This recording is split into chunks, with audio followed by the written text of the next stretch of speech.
এই বছর 2025 সালে কোরবানির হাট কাঁপাতে সুদূর আমেরিকার টেক্সাস হতে বিমানে করে আনা হয়েছে দানব আকৃতির গরু। যেই গরুর দাম 1 কিংবা 2 কোটি নয়, বরং একটি গরুর দাম রাখা হয়েছে 15 কোটি টাকা। জি হ্যাঁ দর্শক, আজকের ভিডিওতে আপনাদেরকে দেখাবো এই বছর অর্থাৎ 2025 সালের হাট কাঁপানো সেরা 10টি গরু, যেগুলোর এক একটির আকার হাতির থেকে কম নয় এবং এগুলোর দাম শুনলে আপনার পায়ের নিচ থেকে মাটি সরে যাবে। যদি আপনি জানতে চান যে 2025 সালে সবচেয়ে সেরা গরু কোনটি, তাহলে এই ভিডিওটি শেষ পর্যন্ত দেখুন, কারণ এই ভিডিওতে 2025 সালের সবচেয়ে বড় এবং দানবীয় আকারের গরুটিও দেখানো হবে। তো সবকিছু জানতে ভিডিওটি না টেনে শেষ পর্যন্ত দেখতে থাকুন এবং আপনি ভিডিওটি কোথা থেকে দেখছেন তাও কমেন্টসে লিখে জানান। তো চলুন শুরু করি। নাটোরের বস। ভিডিওতে আপনারা যে গরুটিকে দেখতে পাচ্ছেন এটা নাটোরের সবচেয়ে বড় গরু। এই গরুটি সত্যি বিশাল সাইজের। নাটোরের এই গরুটির ওজন হবে প্রায় 1200 কেজি। কালো এবং সাদার মিশ্রণে গরুটি আরো ফুটিয়ে উঠেছে। এবার ঈদে গরুটির দাম চাওয়া হয়েছিল 50 লক্ষ টাকা, কিন্তু বিক্রি হয়েছে 47 লক্ষ টাকায়। গরুটিকে প্রতিদিন 15 থেকে 17 হাজার টাকার খাবার খাওয়ানো হতো এবং খাবারের তালিকায় ছিল কাজু বাদাম, আপেল, কাঁচা ঘাস, শুকনো খড় এবং ভুসি। এবারে বীর নামের এই গরুটিকে দেখুন। এই গরুটিকে অনেক মানুষই কিনতে চেয়েছিল। গরুটিকে সবাই কিন্তু কিনতে পারেনি, কারণ এটির দাম চাওয়া হয়েছিল অনেক বেশি। এর দাম এতটাই বেশি চাওয়া হয়েছিল যে অনেকের দাম শুনেই দৌড়ে পালিয়েছিল। এর দাম বলা হয়েছিল 70 লক্ষ টাকা।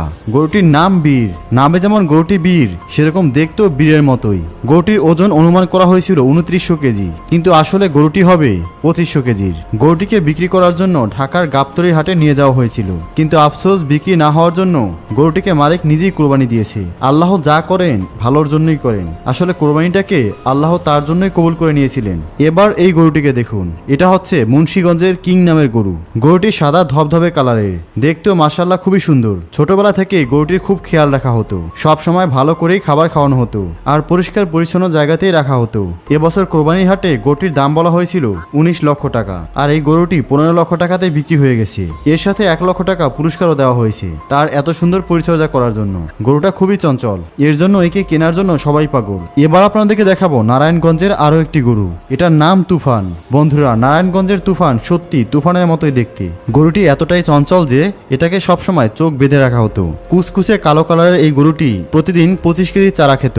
কোরবানির একদিন আগেই গরুটি বিক্রি হয়ে গেছে, আর এর দাম চাওয়া হয়েছিল 31 লক্ষ টাকা, কিন্তু আসলে গরুটি বিক্রি হয়েছে 19 লক্ষ টাকায়। তুফান নামের এই গরুটির পেছনে প্রতিদিন 2000 টাকার খাবার খরচ হতো। গরুটির ওজন ছিল 1350 কেজি। সবচেয়ে মজার বিষয় হলো গরুটি খুবই রাগী ছিল। 5 জন মিলেও ধরে রাখা যায় না। হাট থেকে গরুটি একবার পালিয়েও গিয়েছিল। এবারে দেখাবো লাল চাঁদ। গরুটি হচ্ছে নোয়াখালী জেলার। বন্ধুরা, আমাদের লিস্টের সবচেয়ে মজাদার গরুর মধ্যে এটি একটি। গরুটির ওজন প্রায় 4000 কেজি, আর গরুটিকে লালন পালন করে বড় করেছে একজন প্রবাসী ভাইয়ের স্ত্রী। গরুটি প্রতিদিন 2000 থেকে 3000 টাকার খাবার খায়। গরুটির গায়ের রং লাল কালচে কালারের, আর এর নাম রাখা হয়েছে লাল চাঁদ। গরুটি কিছুদিন আগেই 19 লক্ষ টাকায় বিক্রি হয়ে গেছে। এবারে রয়েছে সিংহরাজ। এবার আপনাদেরকে দেখাবো ইতিয়াপার সেই বিরাট গরু সিংহরাজ। ইতিয়াপা প্রতি বছর বড় বড় গরু তৈরি করে বাহিরের দেশে রপ্তানি করে থাকে। প্রতি বছরের মতো এবারও তিনি এক দানবীয় আকারের গরু তৈরি করেছেন। আমাদের দেশে এই সমস্ত বয়সের সমস্ত মেয়েরা প্রেম, ভালোবাসা এবং ফেসবুক নিয়ে ব্যস্ত থাকে, কিন্তু এই ইতিয়াপা পালন করেছে 30 লক্ষ টাকার এই সিংহরাজ। ওজন হবে প্রায় 1800 কেজি, আর ওজন হিসেবে গরুটির দাম একদম ঠিকঠাক হয়েছে বলেই মনে করা হচ্ছে। ইতিয়াপা প্রতিদিন গরুটিকে গোসল করাতো এবং নিজের হাতে করেই খাবার খাওয়াতো, আর তার সাথে সাথে প্রতিদিন গরুটিকে অনেক সময় দিত। ইতিয়াপা মনে করেছেন পরের বছর তিনি আরো 2টি গরু পালন করবেন এবং এর থেকে আরো বড় গরু তৈরি করবেন। এবারে দেখাবো বেলজিয়াম ব্লু। বাংলাদেশে আরো একটি মজাদার গরু। কোরবানির হাট কাঁপিয়ে দিল এই গরুটি।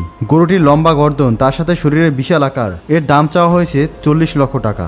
গরুটি কত বিশাল বড় আপনারা তো দেখতেই পাচ্ছেন, আর এটিকে দেখে কোনোভাবেই আপনার কাছে সাধারণ গরু মনে হবে না, কারণ এর দেহের আকার বডি বিল্ডারের মতো। তবে আপনাদের জানিয়ে রাখি, এই গরুটি মোটেও বাংলাদেশের বংশের নয়, বরং এটি বেলজিয়ামের বংশোদ্ভূত, আর এই গরুটিকে বিশেষ করে বেলজিয়ামেই পাওয়া যায়। তবে এটিকে ইম্পোর্ট করেছে সাদিক এগ্রো নামক একজন ব্যবসায়ী। তিনি এটাকে বিক্রি করার জন্য বাজারে নিয়ে এসেছেন। ধারণা করা হচ্ছে এটা এবছরে কোরবানি হাটে রাজ করবে। বন্ধুরা, এবারে আপনাদেরকে এমন একটি গরু দেখাবো যেটার দাম শুনলে আপনার পায়ের নিচ থেকে মাটি সরে যাবে, এবং এটার সাইজ এতটাই বড় যে এটার কাছে আপনাকে সাধারণ হাতিকেও ছোট মনে হবে। জি হ্যাঁ বন্ধুরা, আপনারা এখন যে গরুটিকে দেখতে দেখতে পাচ্ছেন, ভেবে বলুন তো এটি কি কোনো হাতির থেকে বড় নয়? হ্যাঁ বন্ধুরা, আর এই গরুটির দাম 1 কিংবা 2 কোটি নয়, বরং এই গরুটির দাম চাওয়া হয়েছে 15 কোটি টাকা। একদম ঠিকই শুনেছেন। তবে এখন দেখার বিষয় হচ্ছে এই গরুটিকে আসলেই 15 কোটি টাকায় বিক্রি হবে নাকি এটা শুধুমাত্র হাইপ তোলার জন্যই দাম তোলা হয়েছে। আপনারা সকলেই জানেন এর আগের বছর উচ্চ বংশের গরু বলে কোটি টাকা দামে এক গরু বিক্রি করতে যেয়ে গরু ব্যবসায়ীকে আটক করা হয়েছিল। আপনাদের কি মনে হয় এই ব্যবসায়ীকেও কি আটক করা হবে নাকি তিনি সত্যি সত্যি একই রেকর্ড করবেন?